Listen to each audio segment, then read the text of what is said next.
So when you're aligned to the highest part of you, it activates you as life. And therefore you become the very vibration that is. You don't become a part of it. You are all of it. And so when you get involved in your God nature, you're involved in the part of you that is everything, knows it.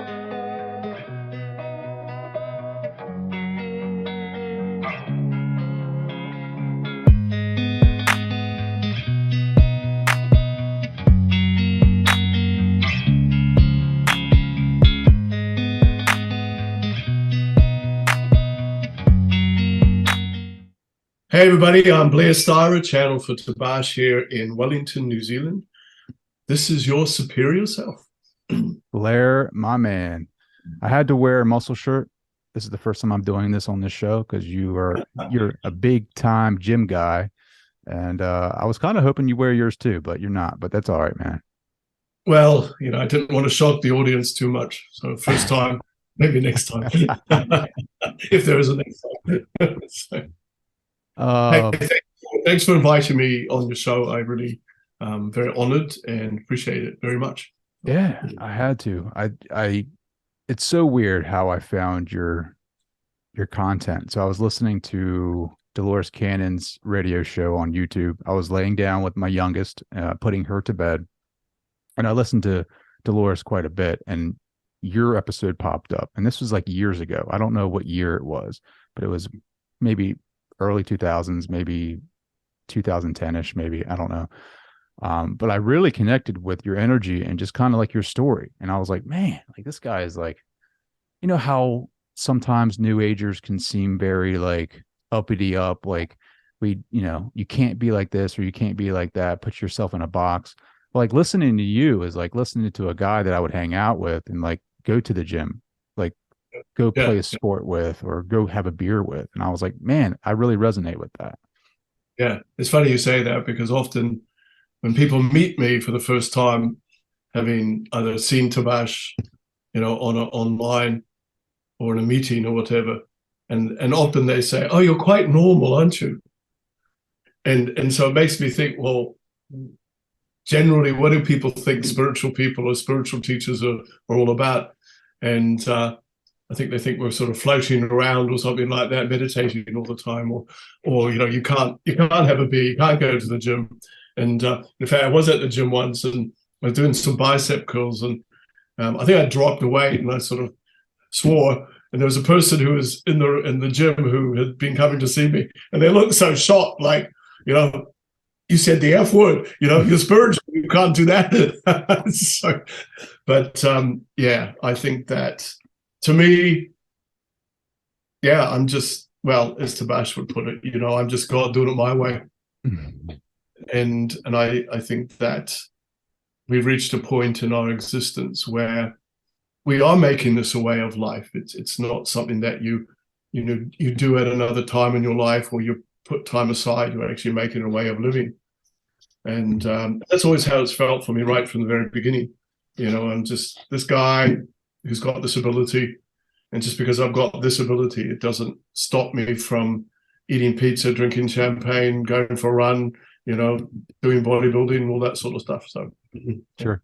I mean, I would love to think that maybe Jesus was like that too, right? Like hopefully he had a sense of humor where he can, kind of bust balls a little bit with his disciples. Yeah. Like that's the kind of Jesus I want to hang out with, right? Like, yeah. Well, I think, people, when they look at the masters, they have this sense that, they're just always doing mastery things all the time or meditating all the time or having counsel all the time. But yeah, so with Yeshua, I mean, I think he was just a dude. And he had wife, job, children, people, friends, I'm sure he enjoyed a good glass of wine, over a bowl of lentils or something, so yeah, I think, yeah, I like that image of him.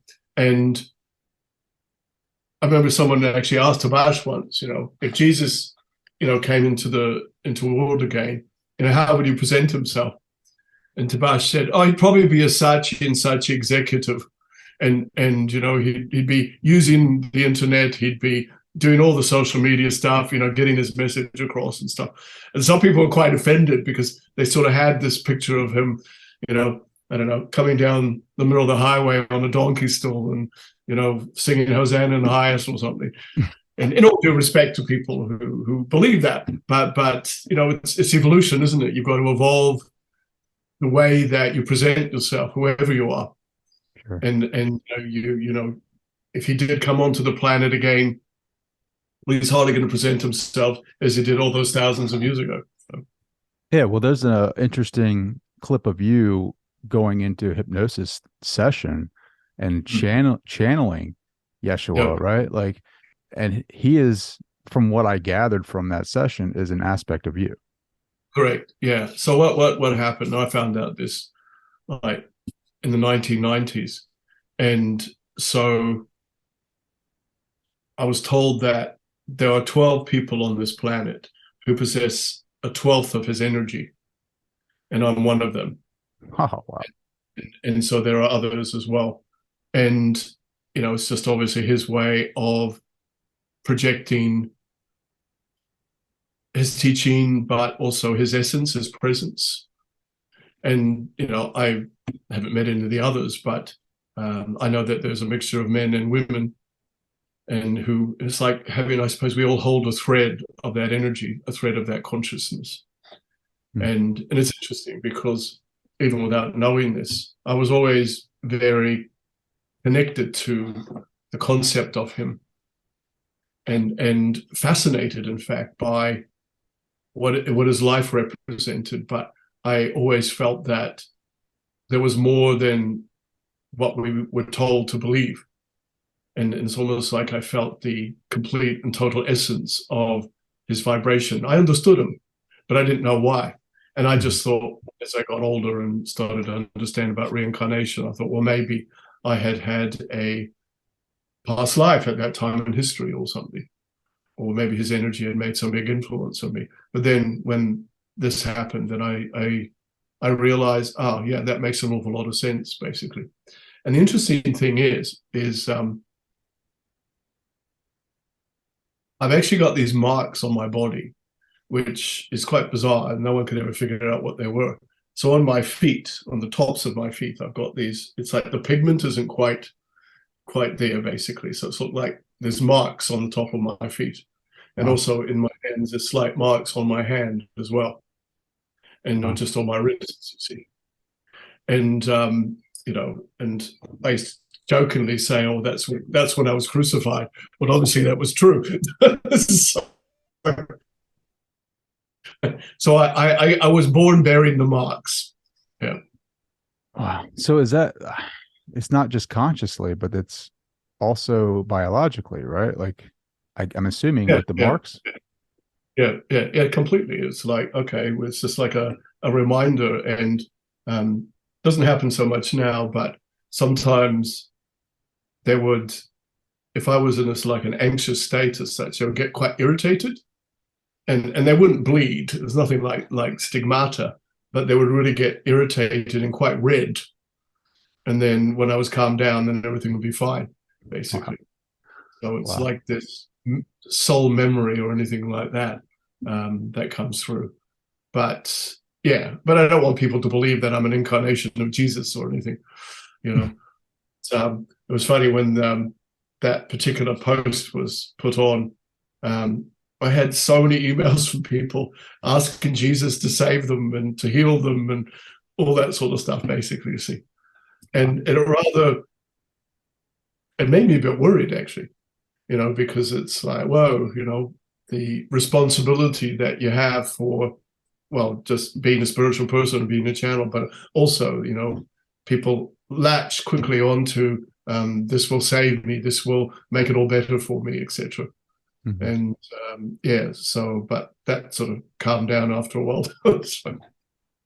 Well, I read your book, Don't Change the Channel, right? Like I love it because it has your story in it, and it has bits and pieces of Tabaash's.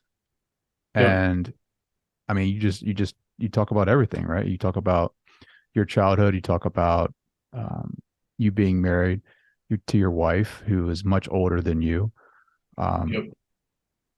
and you talk about your evolution of consciousness. Like I listen to you talk now, and you're very evolved.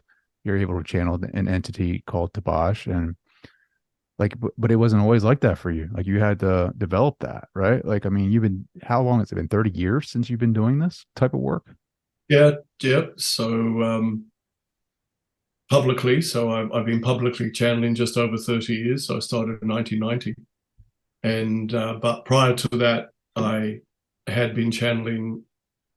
When I discovered I had this ability when I was in my mid-20s, and so I just started working with the meditations and the way spirit was guiding me, and going through my own life's development. And I mean, the trigger for that was my wife was diagnosed with breast cancer, and at the time it wasn't a very good prognosis. So we just started looking at doing a lot of reading about what happens when you die, and meditation and stuff like that.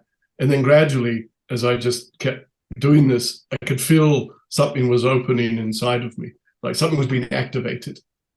And as something was being activated, then obviously I was opening up to these higher levels of consciousness, not knowing that it would lead to me being a channel, but it was just taking me back to source. And so my wife survived, so we sort of got on with living and stuff. But I never closed off that thread. I just kept developing it and connecting, reading, investigating things, because it just felt right. It felt amazing to do this. And I wasn't particularly looking for an answer or anything. It was almost like I was really hungry, for something. And we would go to all sorts of different things. We would, go to Buddhist meetings, Hare Krishna meetings, spiritual church stuff. We just go and experience things. And little by little, I suppose I was just sort of gathering threads that invariably became a part of, what I am today.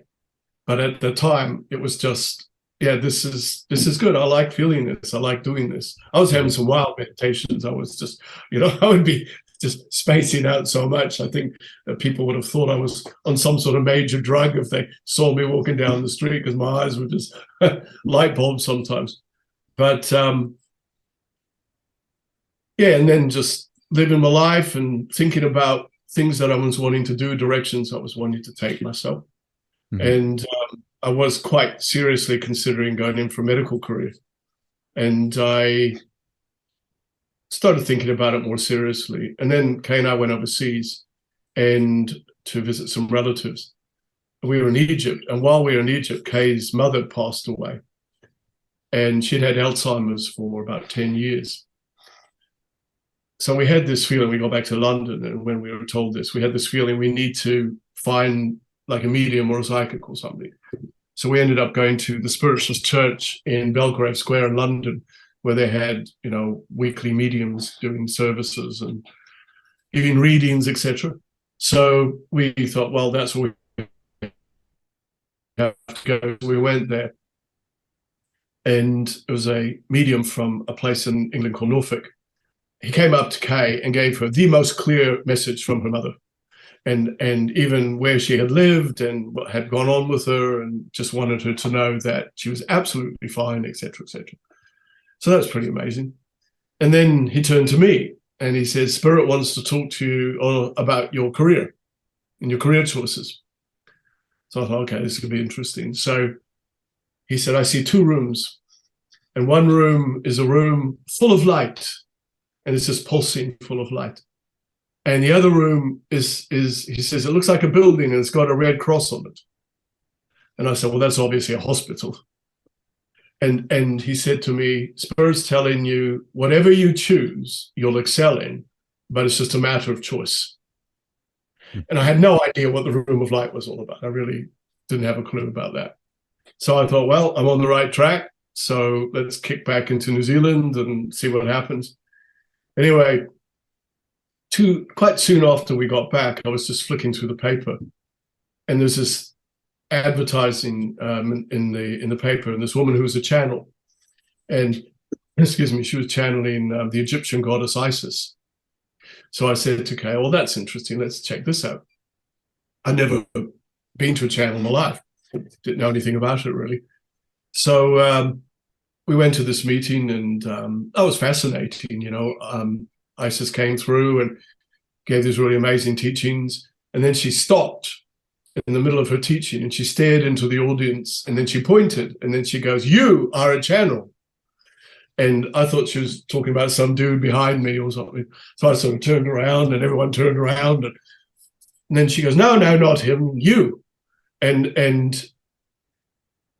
I'm quite a shy person, so everyone sort of suddenly starts looking at me, and I just felt like I just wanted to shrink into the seat.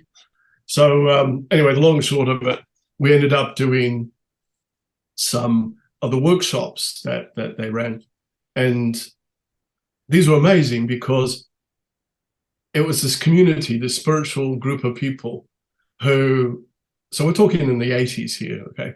And so this group of people who, they're all awakening, and it's like finding a family. And everyone was on the same wavelength, and everyone was wanting to open and grow and learn and put stuff down.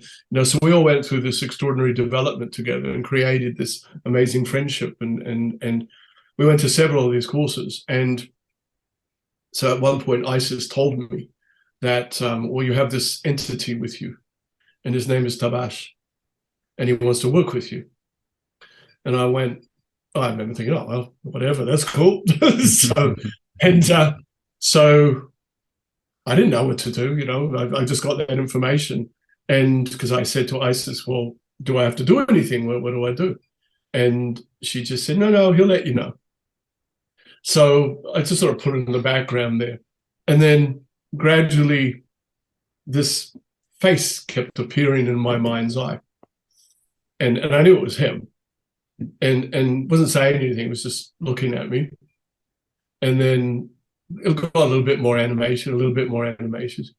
And then when I was having my meditations, he'd start talking to me.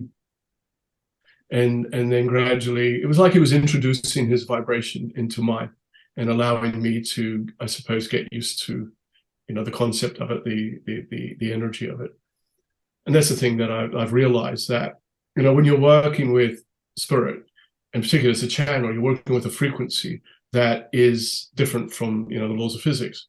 So when you first start bringing this energy through, you do have to go through a process where on a cellular level, your body gets used to this frequency, this energy. So as Tabaash presented himself more and more, and I suppose I'd call it practice, then I just sort of sit there and I could almost feel my body was electric, was full of electricity and energy just going through me.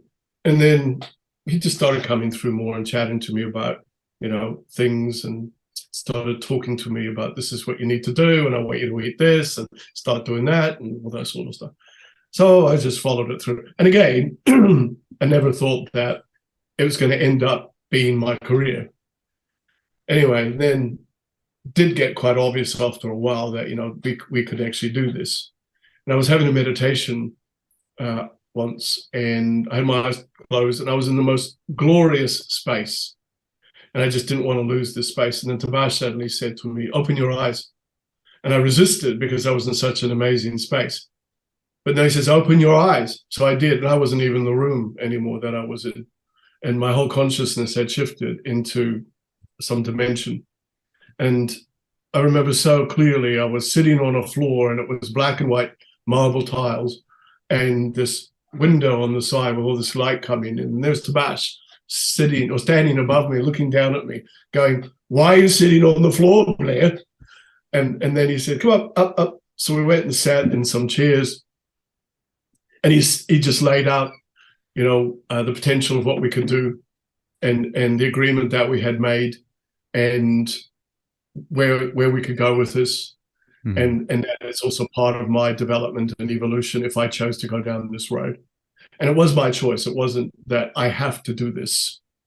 So he wasn't there, you have to do this, and if you don't, things will not work out for you stuff.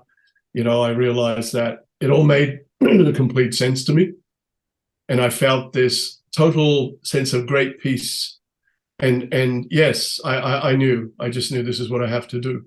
And then from that moment on, it just kicked into quite a lot of spiritual and physical discipline, because he really wanted to get my body used to working with these high levels of energy.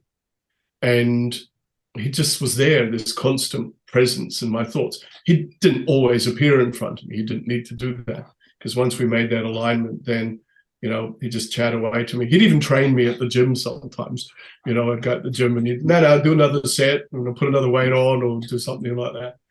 So, yeah. And then one day he said, we got to start preparing to do a public meeting. So I said, okay, right, well, this is what I've been told to do. So we hired a venue, and I had no idea how many people would come, if anyone would come. And 100 people came.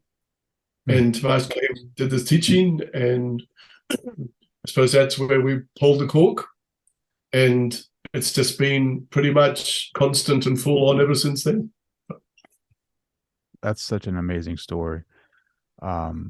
Because Tabaash comes into your body, right? Like, the best way I can explain it is that, like, it's like the car analogy, where he steps into your vehicle and takes over, and then he can move and talk and be with the people, or like the next show that we do, he can be here and I can interview him. But your consciousness goes to a place, right? Like, so do you experience that place? Like, you experience this, like the room that you're in? Yeah, totally. It's like I've just gone out of the room for an hour and gone somewhere else. That's so amazing. The way I experience it, because people often say, well, what do you feel when you do that? And I don't feel anything. It's just like, I've closed my eyes. I've done what Spirit told me to vacate and Tabaash to come in. And so it's like I've closed my eyes and I've opened them up and I'm somewhere else. Mm-hmm. And I suppose in a way it's just like taking the TV channel and just flicking it on to something else. and yeah, and that's as real to me in every way possible. It is a tangible experience, and I can feel and I can see and I can sense and I can smell and all those sorts. So I'm non-physical, but I feel everything physically. Do you think that's the same process that we experience when we leave these bodies, when we die? No, I don't. And I've asked Spirit about that. And I said, is this like when you die? And they go, no, it's not. It's completely different. Because when you pass over, then you have no emotional attachment anymore to the reality that you've just left. And so you simply become pure spirit. And yes, you have the old story still going on in your sense of self. And that's why when people go to spirit, they see, like earth and things that we have here. But then gradually, as you evolve away from that, it just becomes pure consciousness. And you don't see that anymore. Mm. So what I experience when I'm channeling is I'm still emotionally aligned to things. So it's just another state of consciousness that is, it's not a heaven, but it's a state of consciousness. Yeah. So probably the best way to describe it. Oh, it's tough, right? If you've never experienced it, right, it's hard to, like, talking to me and using words in our, vernacular to describe a place like that is obviously at a frequency or a consciousness like level. Do you have you ever experienced Kay over there? Like, because she has passed away. Like, do you ever get to hang out with her over there? Yeah, I have. And when she passed, so she's passed 2 years ago, and the first time that ever happened, I came back after channeling and I had this enormous smile on my face. And the person in front of me said, "Oh, you look happy. Why are you smiling so much?" And I said, "I've just been with my wife." And it wasn't just the visual experience; it was the whole feeling of it. It was like a complete reunion. Wow. With somebody. And yeah, I get a bit emotional just talking about it. And it was just real. And this happened maybe 2 or 3 times. It doesn't happen all the time, and because it doesn't need to. I know she's fine. I know she's cool, and she's let me know other times that she's around. Just recently, the other day, I was driving somewhere, and there's this tunnel you have to go through. So it's 2 lanes, and it goes into one. Anyway, there was this white van on the right of me, and they were a bit pushy, and I'm like, "Hey, dude, what are you doing?" Anyway, so I slowed down and they pulled right over in front of me. and the license plate said K. And I just thought, okay. And that was so typical of her. It's like, now let me go first. Let me in front.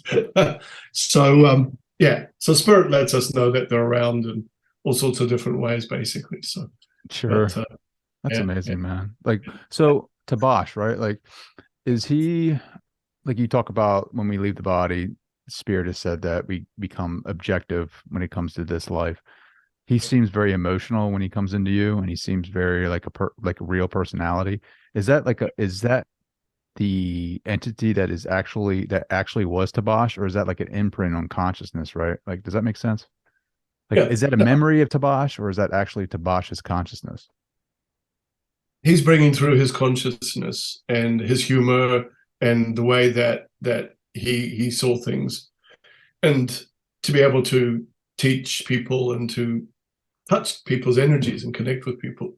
Mm. So I mean, he has a soul. I mean, think of this: he has a soul. He would have had other incarnations, but he's chosen to come through me as Tabaash and that personality, because he knows that personality, is engaging, and he's very personable, and so he's able to really just be a part of people. He doesn't keep a distance from people.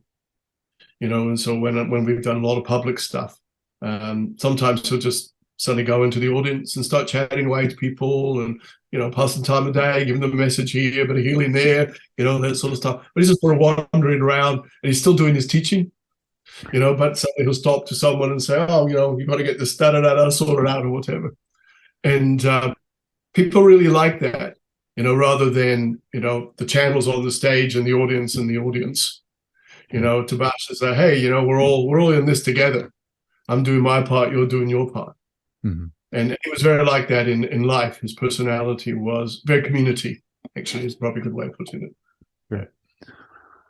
Um, as far as him coming into your body and using you, right, as a tool to communicate, is he at any point going to stop doing that and work on his own evolution of consciousness? Will like he ever go on to the next level? Will he ever be able to, or can he do that while still doing this work? I think we're all doing that while we're still doing this work. Yeah. Because, if you think about it from the higher perspective, there are no degrees of separation to anything. So this is one state of consciousness that we're involved in right now. And so this is our interaction. But then because we're multidimensional, we're functioning on those levels simultaneously. So our development is happening all of the time. And so, when you think about that, then you could say that, there's an aspect of me that's doing this interview with you, but then there's other aspects of me that are doing other things as well. We're just not And conscious of that. yeah, but I'm not conscious. And you're doing the same thing. And Tabaash is doing the same thing. And Jesus is probably doing the same thing as well, because it's just always about growing and evolving. But the way I understand it, it's what your attention span is all about. So we're attending to this. We're looking at this window. And through this window, we're bringing certain traits of ourselves to portray ourselves or to have our experience. But then when that's finished, then that gets put down. And then we bring in, whether it's consciously or unconsciously, another aspect of ourselves. So like I'll go for a walk down the beach, so I'll bring in that aspect of myself and do whatever I do in that sense, you see. Mm-hmm. So, yeah, so I think that everything is evolving everything all of the time. And so while Tabaash is walking through me, obviously what he's doing is creating a vibration and an energy that he's also feeding into. And as he feeds into that expands and evolves him. And same thing as you're doing, as I'm doing right now, we're doing the same thing. So we're gathering information, we're doing something with it, we're expanding our realities. And then at some point, we'll do something more with what we've just experienced.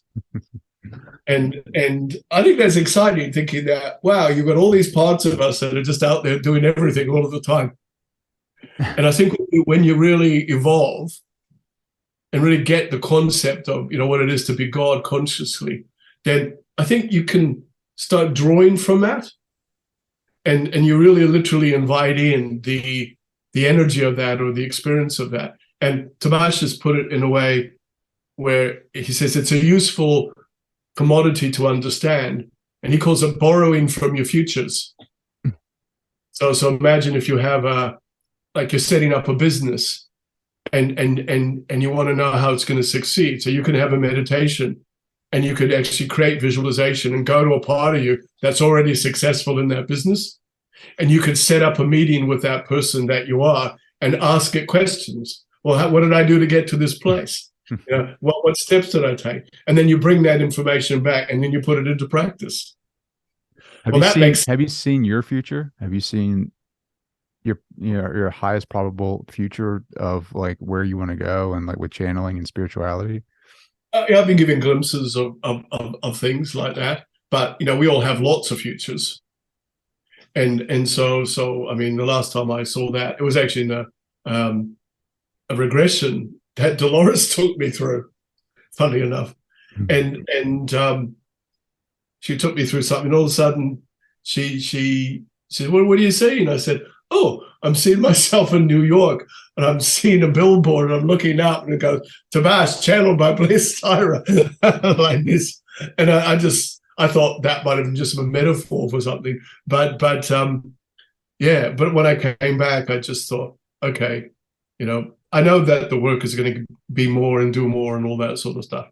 Mm-hmm. So I know that the rest of my life is about my work. So this God concept, right, of us being God, like perennial wisdom. Yep. Was it hard for you? Was it even hard for you to even consider yourself God at some point in your development? No, it just made the complete sense to me when I first read that concept, because I was reading Shirley MacLaine's book, Out on a Limb.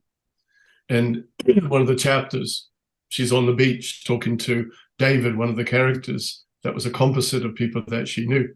And he said, do you want to know a way that helps you to really understand how to really connect to source? And she said, yeah. And so David stands on the beach and faces the ocean and puts his arms out and says, I am God. And when I first read that, I thought, that's absolutely true. That's exactly how it works. And it just made the most total sense to me. So the moment I read that, that's what I kept saying. I kept doing that all the time, and there's a funny little story about that actually too, because some years later, I think this was 3 years into channeling, and I was asked by national radio here in New Zealand to be interviewed. So went to the studio, we're talking for 5 minutes, we're on air, and then the interviewer said, well, what's your philosophy? So I said, well, I believe I'm God, and I believe we're all God, and we're all here to teach each other to be God. And she went absolutely silent. She went like this and was looking at me. And there was, I think, 10 seconds of air silence, which on radio is quite a long time. Anyway, and then she came to and she said, oh, I don't know why, but what you just said makes total sense. Phone lines from all over the country were hot. Who's this guy saying he's gone and all that sort of stuff. Anyway, I came home and I'm just coming down off the energy, and I said to Tabaash, oh God, I just outed myself as God to the whole country. And Tabaash said to me, yeah, but how many people get that chance to the whole country? For some people, it's a bit here, a bit there, but you just decided, no, just do it all at once. And he said, because of that, it accelerated your development so much, because it's like, right, you just made that announcement. And the other interesting thing too, and this is something that Spirit's taught me, is, God is the highest and most supreme formula that we can align to. And so if you take the concept of it, and as they taught me, they say it's like G plus O plus D equals life. So when you're aligned to the highest part of you, it activates you as life. And therefore you become the very vibration that is. You don't become a part of it. You are all of it. And so when you get involved in your God nature, you're involved in the part of you that is everything, knows how to do the driving, etc., etc. And okay, and there are places, beyond Earth and other dimensions where that vibration is totally lived. But we're living that vibration through our human nature and therefore through our human emotions.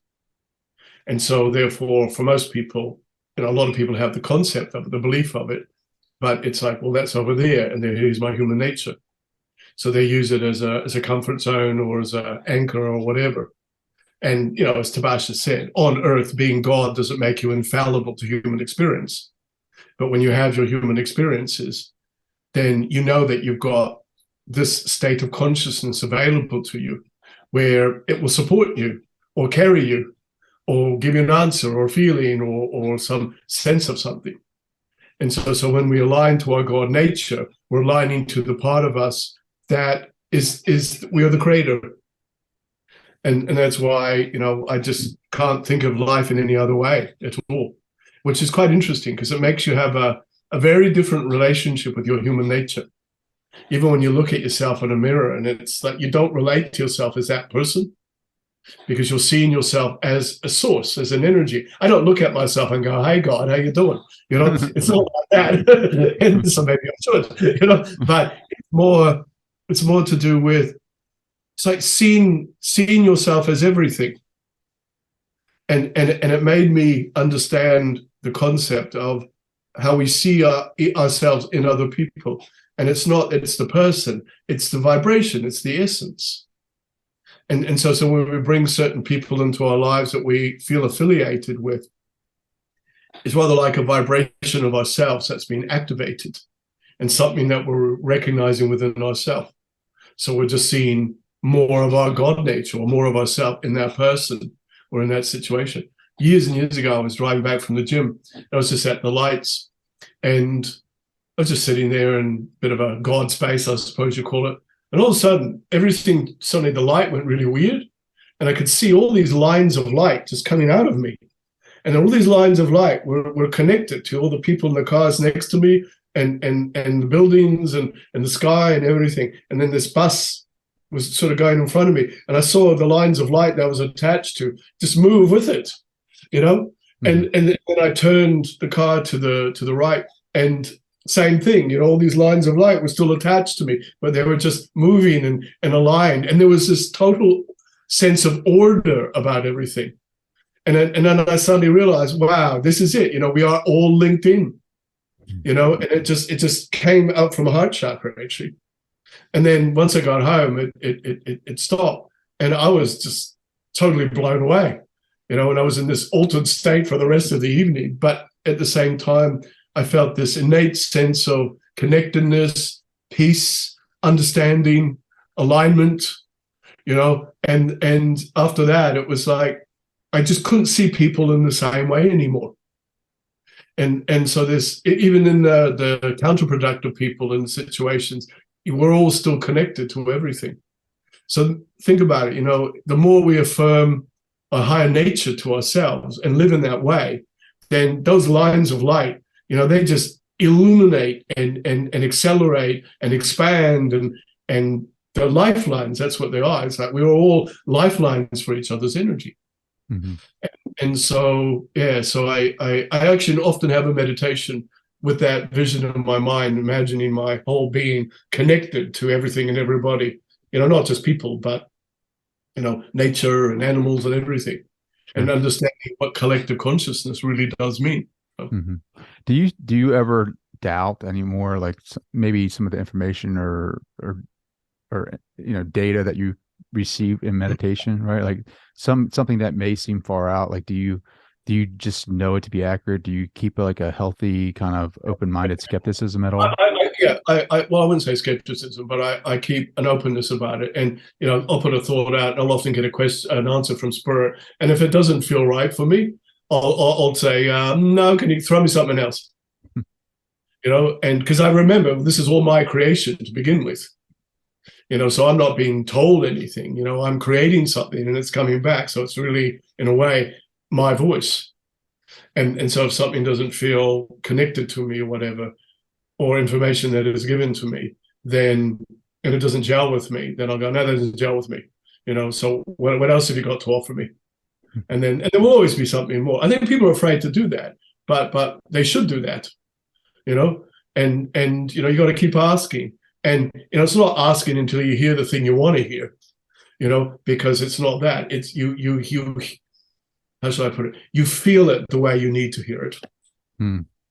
And so you get the feeling of it, and you go, yeah, that's the truth. And when you connect up with the truth, then that's when you open up a door, a perspective, basically.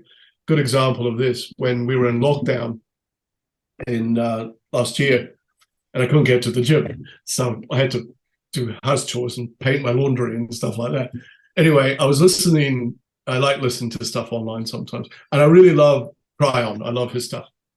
And I was listening to something he was saying, and he was talking about when Lee Carroll goes to different hotels, and whenever he goes to the hotel, he says, "My channel blesses the room, cleanses it of all previous occupants." Da, da, da, da. And then Kryon said, "One day, I said to my channel, you don't have to do that." And Lee Carroll said, "Well, why not?" And Kryon said, "Because you're God. You just walk in the room, it's done." And that made so much sense to me. So I talked to Tabaash about it, and he goes, yeah, it's the way you wear yourself. So if you're wearing yourself in an ultimate way, then, yeah, you don't have to ask for protection or clear the rooms and stuff like that, because you're resonating to the ultimate frequency all the time. And if you're doing that, then it just changes the vibration. And can you imagine how that can translate itself into people's health issues or mental health issues or their lives? You know, if you're really wearing yourself in an ultimate vibration, well, then you're going to translate the frequencies into a higher frequency. And that's going to heal people, and that's going to change people. Mm-hmm. And that's going to bring more clarity and all that to people's lives and understanding. It just shows to people that, yeah, well, you know, this is what you can do. You know, here's the answer. And you don't have to work it and figure it and sort it and process it and all that. It's just a matter of, well, how do I choose to wear myself? And so when you wear yourself in an ultimate way, you have an ultimate life. And I think that changes the dynamics of things, because it can stop us from having to work it out and, you know, leap that hurdle or go through that first and all that sort of stuff. But of course, how many people are brought up from the very beginning of their lives saying, well, remember, you're God, don't forget that. And if we were, well, then it would be a very different energy. Yeah, it would be. But there's a fear in that, right? Like, I mean, I'm awakening more to that energy. Like, I can feel it around me, right? Like, if I can align to that, my body goes through changes. Like I've discussed with you previously, like I can feel the, you know, electricity going through my body that wasn't there before. Like, there's a different energy about it.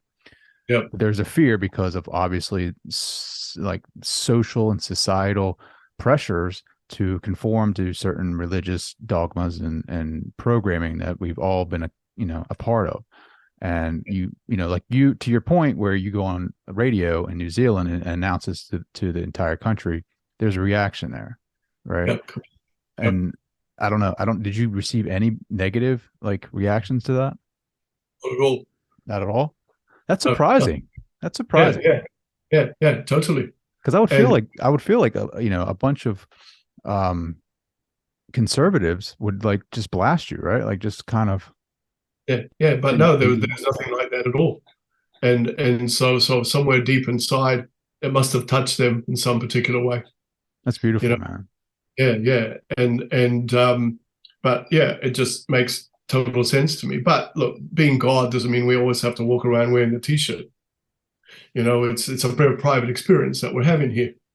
Mm-hmm. You know, and I like to think that I'm walking down the road and I'm resonating this vibration. And sometimes I do it on purpose, you know, as I'm walking downtown and I'm just going, I'm God, you know, just in my head. I'm not doing it out loud. And so, you know, and I just see how many people could get, you know, turn and smile at me or something. And it always happens, you know, and I'm just minding my own business, you know, gym bag over me, da, da, da, da, and suddenly people just suddenly turn and look and smile. So they're drawn to something. And I know what it is. It's a bit like, well, let's exude the energy. Let's send it out as you're doing. I do that at the gym all the time. I'm doing my warm up on the treadmill or something, and I'm just going, I'm God, I'm God, I'm God. Great place to do it, by the way, and eyes closed, just go for it. And yeah, you're just watching people's responses and reactions. Like some people sort of standing there looking around. One time I did, it was really interesting. I was on cross trainer, and so I just thought I'll do this for about half an hour. So I started doing it, and then I started thinking, I'm God, I'm God. Anyway, and I suddenly found myself just automatically going quite fast, you see, and to the point where I wasn't even realizing how fast I was going, because I was just in that space and I was in that zone, superhuman power flowing through me, and I was like going like this. Anyway, then suddenly I opened my eyes, and all these people were around me, and they were sort of staring at me like, what's going on here? And then I went, oops. And so I just slowed down. And my heart rate, interestingly enough, was normal. That is interesting. Yeah. So even though I was going really far, I wasn't exactly a blur, but I was going. Yeah, I was going at a very abnormal pace that most people would go on, and but my heart rate. I looked down and I thought my heart rate's the same, and I just felt this. I just remember thinking, the power of life, and because I focused, integrated, it's like I activated that going through my system. Wow. How was since you've done this for so long, right? Yep. How has the messages changed, right? From when you first started to where you're at now, like with Tabaash and Spirit, like how has it changed? In the early days, it was like, how can I put it? It was like people were being introduced to their souls, but in a sort of a gentle way, bringing in sort of quite gentle concepts and reality check probably stuff more than anything else, and gentle teachings about, the concept, the formula of life being mind, body, spirit, etc. And then as people have evolved, progressed intellectually as much as spiritually, we're a lot more sophisticated in our way of understanding things and believing things. And so also the collective energy of today is such where we're all more ready and willing to accept more than, what people did 50 years ago. And so now, as I notice, Spirit's talking a lot more about, multidimensional realities, working with different dimensions, life becoming more of a vibration and energy. A lot more ET stuff is coming through, as people's collective consciousness is able to be receptive, to these concepts and these consciousness that is surrounding the planet. People get it too. I think there's a lot of people who have a high level of awareness, and they realize awareness isn't just, my past lives and who are my guide stuff. It's more about really major life philosophies about the way to function, mind, body, and spirit, and what we really are as consciousness, as energy. And so I think that we're more willing to perhaps step away from the idea of ourselves as only human in our nature. And so in the early days when I was channeling, Spirit was teaching us, it's like an introductory course to consciousness. And then little by little, it just kept evolving, exposing people to feelings and ideas and energies. But also, when I look back in retrospect, I see also it was the preparation for what's happening now. And that whole, dismantling that's occurring, we had to be prepared for it. And I think for a lot of people who've been involved in their soul development for some time, they were and are. And then that's where a lot of, people who are involved spiritually that I know, everyone's just rode the wave pretty much. Whereas when I've looked at people who haven't been involved in any form of self-development, they're the ones that have struggled. And it's like now their souls, they're waking up to the fact that there's more to them. And they're having to face their lives and question themselves and make changes, etc. But for those who've been on the self-development road for a long time, then, they've done that. And this is the thing that I was taught when I first started this in the 80s. You have to look so blatantly, honestly at who are you? What are you doing? What are you thinking? What are you feeling? How are you doing the driving? And okay, you still trip up, but then you get up and you realize, right, I've got the tools to make sure I never do that again. But then for those who don't have those tools, they struggle. And I still see it around me all the time. People who just get so caught up into the negativity and the fear and the worries and the concerns and think the world's coming to an end and all that sort of stuff. And what's going to happen to me? And people have even said to me, someone said, oh, this is in the middle of the pandemic, with all your spiritual understanding and truths and beliefs, what are you doing, to ensure that you're safe? And they, of course, they expected me to say, certain meditations or whatever. And I just looked and laughed and said, I'm just living my life. That's what I'm doing. Every day I feed my mind, feed my body, feed my spirit in the best way possible. But I think they're a bit disappointed because I think they thought I was going to come up with some sort of, pandemic formula about how to make everything, better or how to survive this or whatever. But it's living your life, but living your life in the highest way as a state of consciousness. So it's not even about what should I go and do. To me, it's just get into the state of consciousness where, I'm wearing myself in this way. And if I'm doing that, then I know that I've accessed all the codes of life that are important for me for that situation. And then as I just go through it and pay attention, then I just activate it in the way that I need to by living my life and not actually making a big deal about anything. And people go through all the different rituals that they believe they have to become spiritual. To me, living is the ritual. And the way you go about it, the way you think, the way you feel, the way you pay attention, there's the ritual.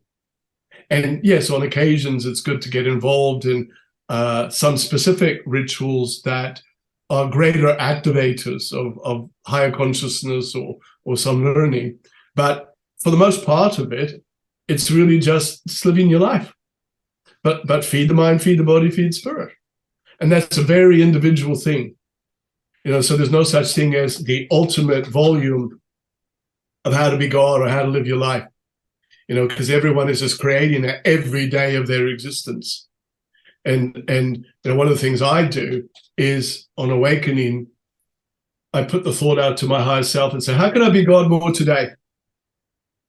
And I'll always get an answer, and it's always simple. It might say, oh, be more peaceful today, or show some acts of kindness, or, just potter around knowing you're God.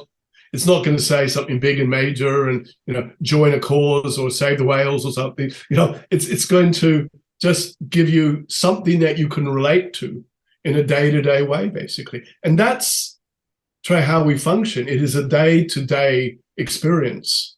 It's not over there. It's the power of the now. It's who we are now that's going to determine, our thoughts, our feelings, our existence. And I think that we're being shown not just who we are in the highest sense, but that we're the ones who are making it happen.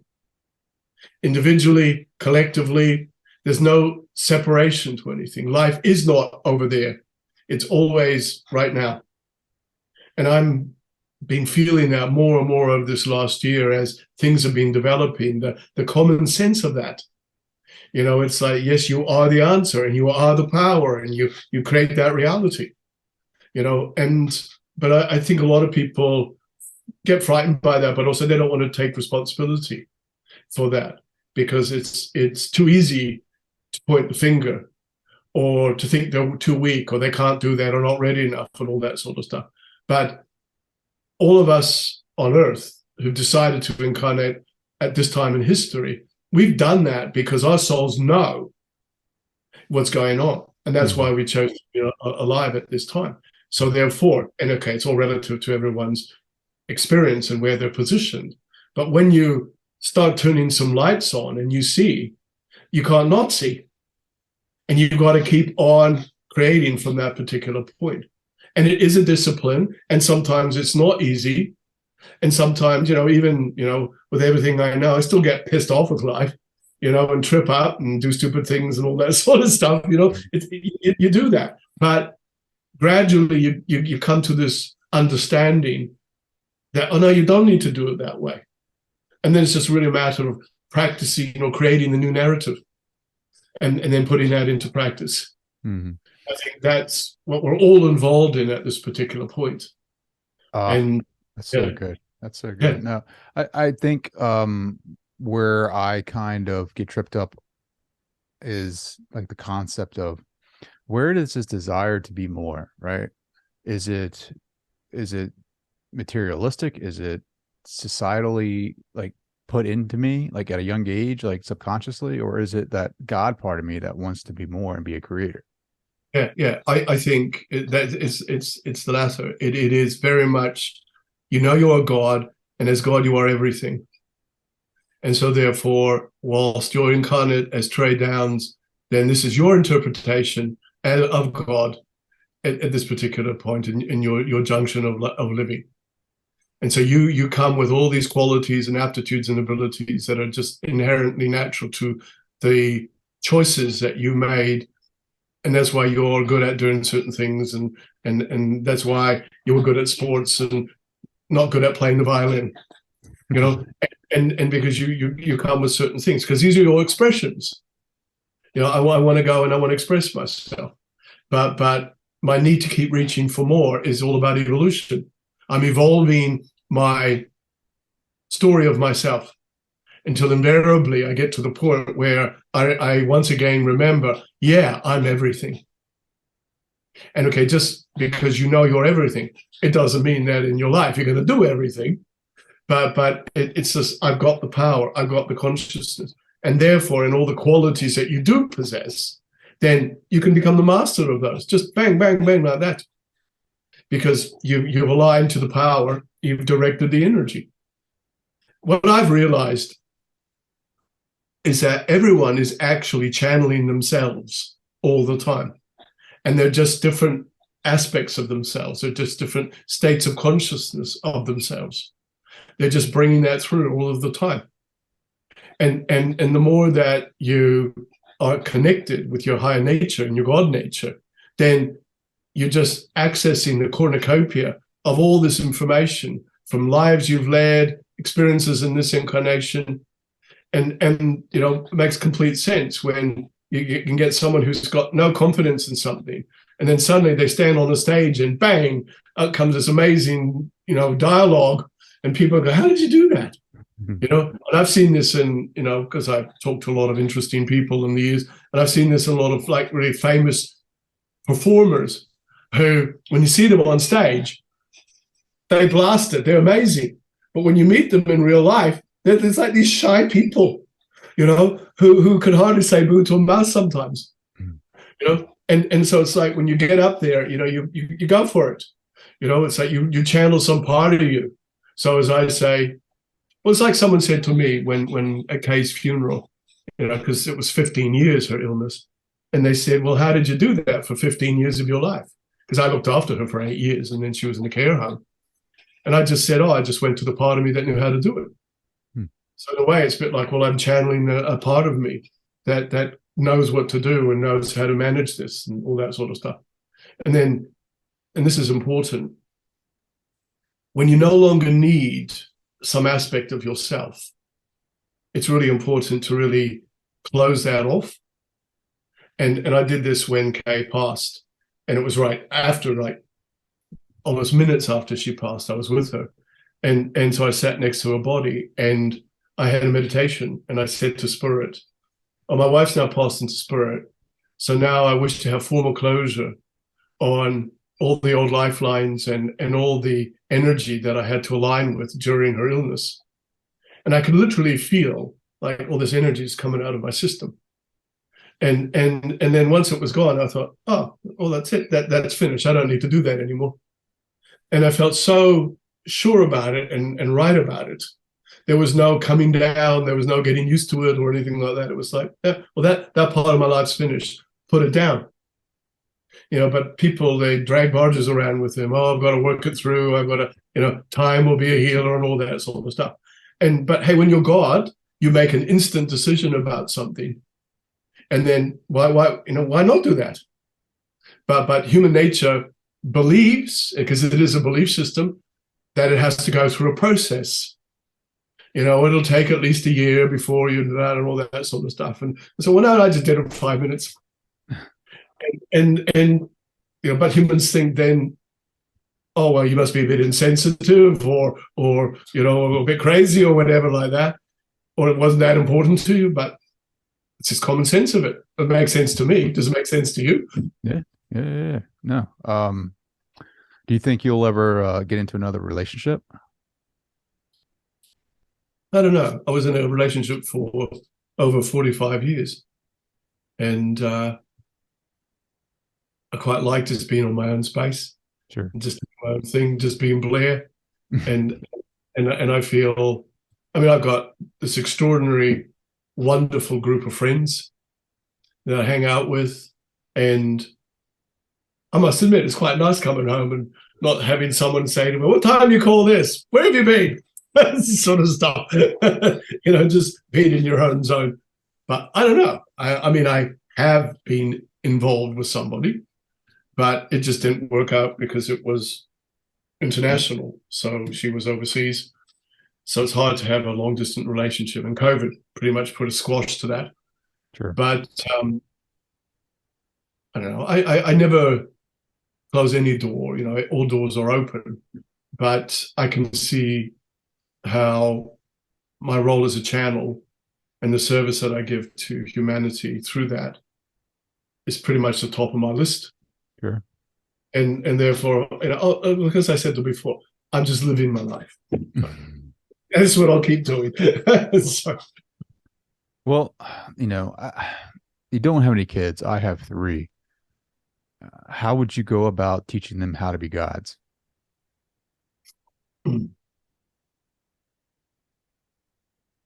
I think it's to begin with to bring in little simple truths like that concept, whatever you focus on becomes your life. And reminding kids that, hey, you're not just human in your nature. There's more to you, your mind, your body, your spirit. Just initiating that belief system, that concept in. And there's quite a lot of spiritual websites, I believe, for kids these days. And so you can start initiating that into their energies. I just think it's bringing the spirituality as a normal part of people's existence. By talking about it, sharing with it. Hey, Daddy, what do you do? Oh, I've been talking to Blair. Who's Blair? Oh, he's a channel for Tabaash. What's a channel? And just saying what it is. And kids of your children, their generation. They are souls who are a lot more aware. They've got this sort of understanding that's just ingrained in them, as opposed to other generations, because it's their souls are reincarnated with that frequency, with that activation as such. And okay, they still got their human nature, but if you just teach children that mind, body, spirit is just the formula of life, and how important it is to daily find a way of feeding the mind, body, and spirit. And it's all relative to people. Sometimes in some households that would be, praying to Jesus, and sitting around as a family and doing that. Other times I've known families who've done meditations together, teaching their kids how to, do meditations. And talk to amazing souls who, from when they were young and now, well, here's a good example. So there's this family that I knew, and they were good friends of mine. And there was one little boy, and he was 5 years old, and he was very aware, and his mother was extremely aware.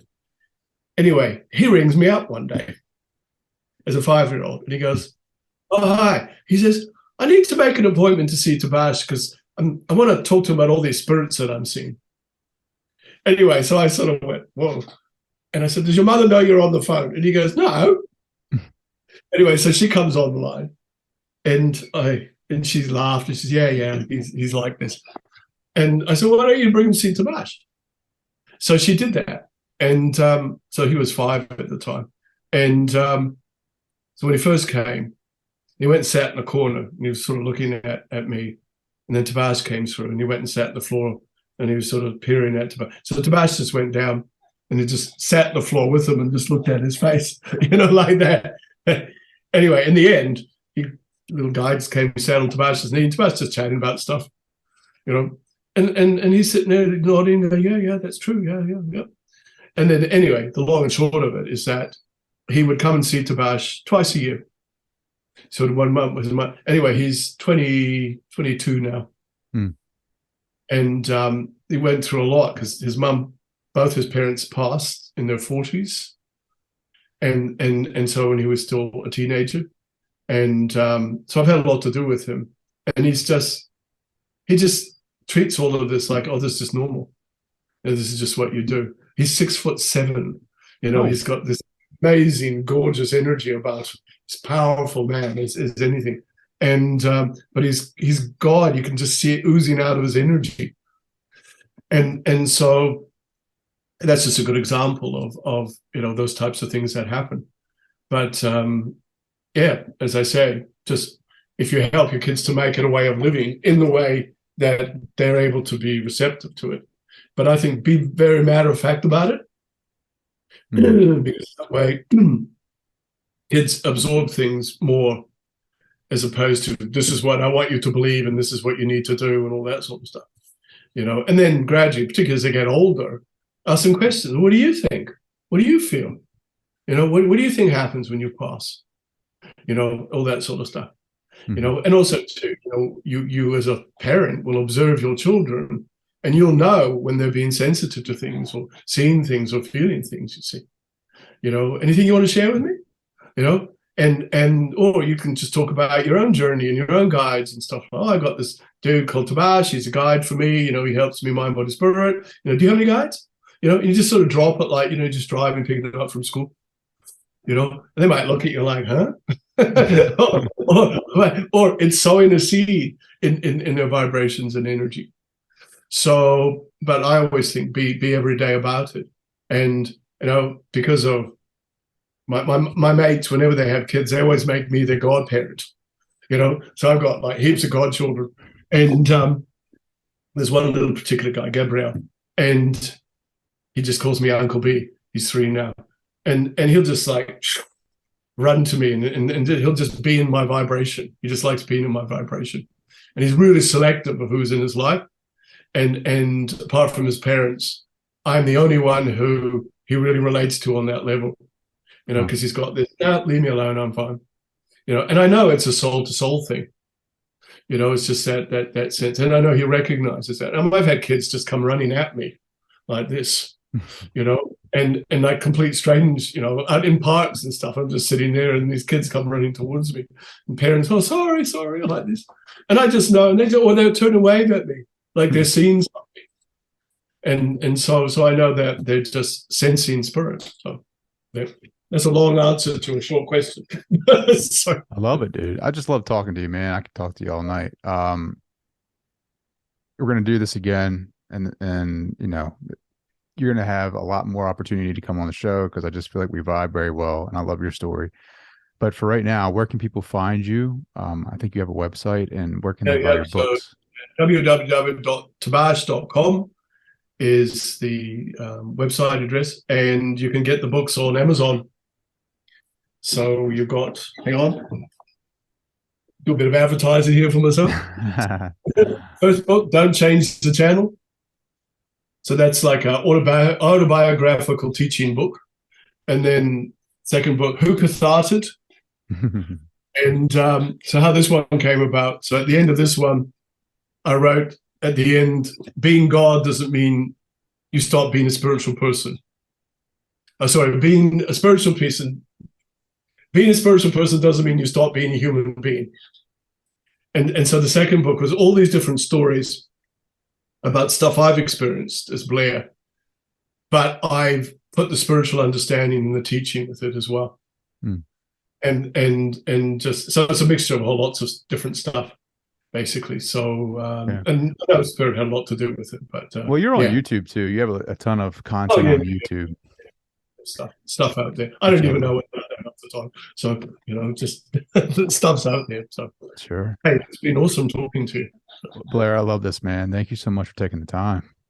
It was a pleasure, and thank you for creating this time for me. And I do look forward to talking to you again very soon.